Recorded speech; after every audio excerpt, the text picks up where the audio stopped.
Pastors are introverts. That was good. Steve.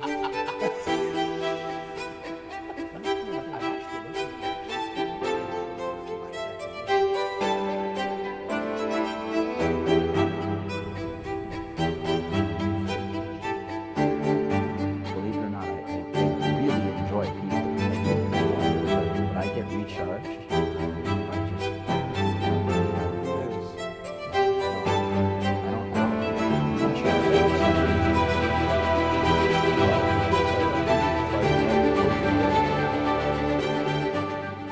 if you were able to express in, a couple sentences or a paragraph of why are you a moderator? And to say that, God put me here, that's kind of a cop-out because we know that, all right? But if you were to say, like, if I could encapsulate the why, like, what would that look like from your perspective? Earlier in the teens, there was kind of a rash of pastors that had taken their lives. I just realized that there was a need for basically small groups for pastors, and my brother-in-law introduced me to Bob, the founder, and I had a meeting with Bob and met Steve, and it was compelling. And he was very direct.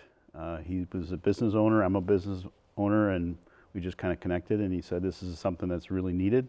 I've been doing it since 2012, and I've just seen the changes in pastors' lives. I've talked to several pastors that are still in the ministry because of 67. So to me, there is an eternal perspective we're talking about here. As moderators in 67, we talk a lot about healthy pastors, healthy churches, and pastors in our group, to keep them healthy is a big job. And 67 is a place where they can find to be real, to get encouragement, to get support, and there's an accountability as well, where they can share some things and what they want to do next, and we get to talk about that. So it's just a place where there is no other place for pastors like 67. Until I became a moderator, I never thought about those things. That a pastor lays himself out, gives his heart and soul to people, and oftentimes gets nothing in return. It's heart-rendering. It really is. And those are real issues. I'd feel the same way. Yeah.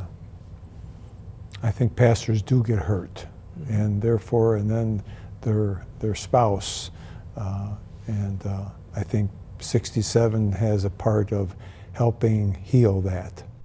Having one person who's willing to be vulnerable about a real problem, all right, really does bring people together and encourage others to say, you know what, I'd like to be vulnerable about some real problems myself, right?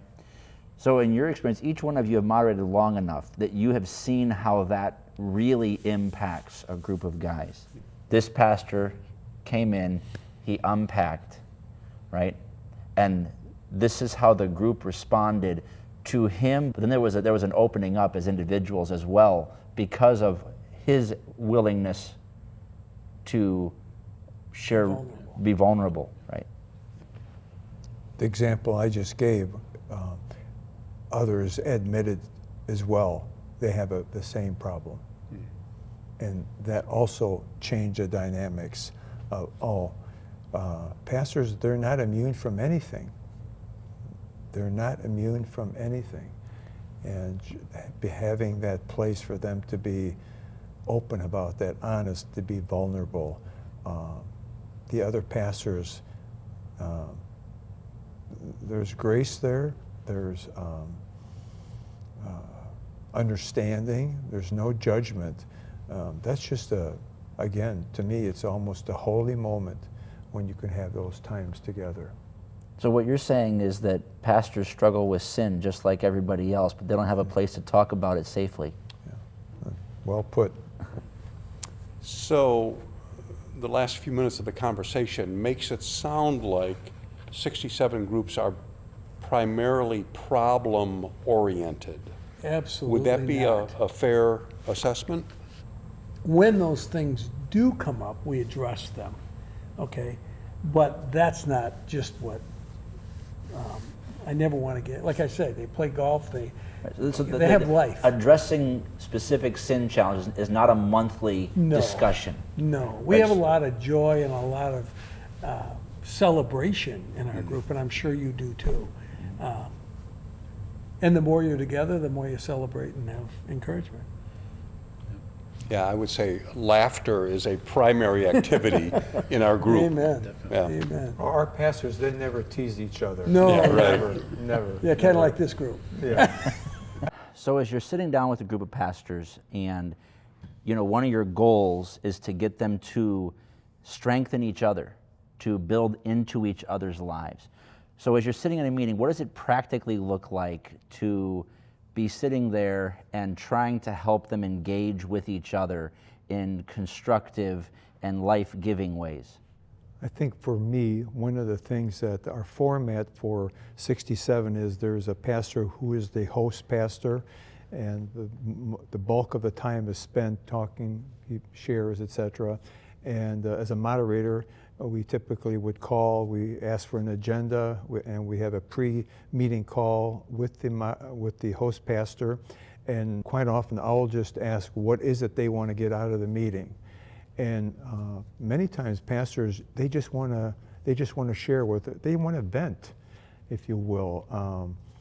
They kind of know the answers, but they just need to have a place where they can come and share where they're at, et cetera, et cetera. So that gives, as a moderator, that gives me a little bit direction on how the meeting should go.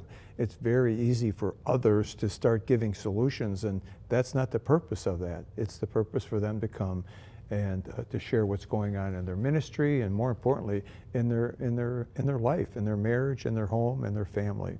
As a young moderator, that was my almost a fear where, okay, I have to solve these problems. I'm an engineer, okay, I really got to figure it out. And Steve's kind of helped me see that that's not the case, and Tom as well, as he's very good at coaching that. And yeah, it's all about the group just kind of coming together. And there are going to be pastors who have had similar experiences, and it's just good to let the spirit of the room just take over and say, okay, this is what happened to me, this was my situation. And when the group trusts each other, it really goes well. And I'm sure I'm not alone, but there's been times where we started a meeting and it was the pastor's week, and we ended up spending the entire time in prayer because he had a child that was very ill, or a mother that was dying, or something like that. Life happens. Yep. And so you're not necessarily stuck to a script, Yeah. because you have that relationship. Yep. And that's what builds the camaraderie between these pastors. And that's what I hope to see, is that at the end of the month, did you guys get together? Did you call each other during the month? Are you communicating? I think that's really vital. Pastors are natural problem solvers. And so one of the things that I try to practice as a moderator is if sometimes pastors in the group will move too quickly to solution.